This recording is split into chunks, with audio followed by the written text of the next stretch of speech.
Have you ever been driven absolutely crazy by a noisy neighbor? You know, that constant stomping, the sound of furniture dragging, something dropping right when you're about to fall asleep. It's a battle fought in apartment buildings all over the world. But today, we're diving into a real-life case that's going to flip everything you think you know about these fights right on its head. It pretty much always starts with this, right? A totally fair, super relatable complaint. You're just trying to get some sleep, maybe read a book, just have a single moment of peace, and that noise from above feels like it's happening inside your own head. But then it starts to escalate. The frustration boils over, and what started as just a noise problem turns into an all-out two-way war. The person who was the victim, well, they start fighting back. Now, you'd think that if this whole mess ends up in court, it's a simple science experiment. You know, pull out a decibel meter, and whoever is the loudest loses. Simple. But is that really how the law works?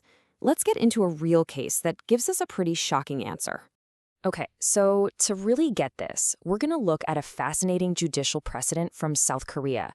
It's a classic throwdown between an upstairs and a downstairs neighbor that, honestly, teaches us so much about legal common sense. So here are our players. Upstairs in apartment 301, you've got Mr. Park. And he says, look, I'm doing everything I can. I've got mats down, I wear slippers, I'm trying to be quiet. But right below him, in 201, is Mr. Kim, who says the noise is just completely unbearable. Sounds familiar, right? But here's the thing. Mr. Kim didn't just complain. Oh no, he took matters into his own hands. It started with some intercom calls. Okay, fine. But then it spiraled fast. He started showing up late at night, literally kicking Mr. Park's door. Then he started whacking his own ceiling with a stick as revenge. It got even worse, threatening notes on the door, and then verbally attacking Mr. Park's family in the elevator. The initial victim was now, without a doubt, on the attack. Okay, so take a second. Given all that, who do you think is the bad guy here? The person supposedly making the noise, or the person who launched this campaign of aggressive retaliation? Who does the law protect? Because when Mr. Park, the upstairs neighbor, finally had enough and took this whole mess to court, the decision was, well, it was not what most people would expect. And this is where we see that legal common sense can be way different from our gut feelings. The court issued a restraining order against Mr. Kim, the downstairs neighbor. That's right, the guy who made the original complaint was now legally ordered to stay away from the person he was accusing. And this reveals something absolutely critical about how the law handles these fights. You see, the court basically sidestepped the whole decibel debate. Why? Because trying to prove that normal everyday living noise is too loud is incredibly hard, not to mention expensive. But proving that someone is kicking your door, leaving you threatening notes, and yelling at your family, now that's easy to prove. The case completely pivoted. It stopped being about noise and started being about clear-cut harassment. And this whole verdict just blows the lid off a fundamental legal idea that goes way beyond this one case. It's not just about what somebody did to you. It's about what you do next. Your reaction matters a lot.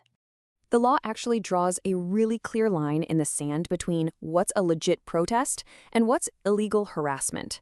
You are totally within your rights to make a polite call, talk to building management, or even give a gentle knock on your ceiling. But the second you cross over into repeatedly mashing their doorbell, kicking their door, making threats, or, and you see this online all the time, using those crazy revenge speakers, you've probably just broken the law. It all comes down to this legal idea in Korea called suin hando. The best way to think about it is the tolerable limit. It basically means that, hey, when you live smashed together with other people, you have to put up with a certain amount of noise. It's just part of life.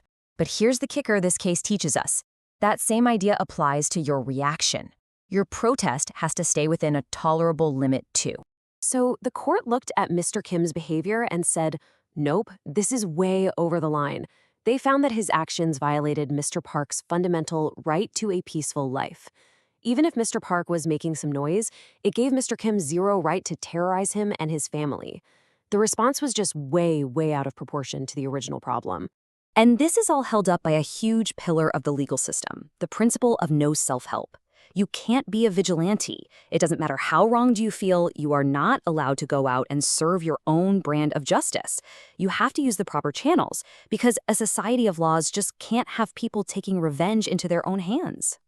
Okay, so taking a lesson from this crazy case, How can you actually handle a noise dispute without ending up as the villain of your own story? Let's break down some smart, practical advice that's actually backed by the law. All right, if you're the one suffering from the noise, your best weapons are your phone and a notebook. Seriously, document everything. Keep a log of when the noise happens, record it if you can, and then you go through the official channels. Talk to management, call a mediation center. Whatever you do, do not get into revenge tactics. Your goal is to build a solid case, not start a war that you might actually lose. And what if you're the one getting accused? Don't just blow it off. The worst thing you can say is, "It's my house, I'll do what I want." That's like throwing gasoline on a fire. Listen to them, be respectful, show them the mats you put down. And hey, if their complaints cross that line and become harassment, remember Mr. Park.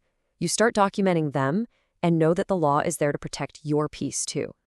So at the end of the day, this case teaches us a massive lesson. When the ceilings start to shake and tempers get hot, the legal system might not even care who made the first sound. It's way more likely to ask who kept their cool, who crossed the line, and who chose to act with wisdom instead of rage. Definitely something to think about the next time you hear that bump in the night.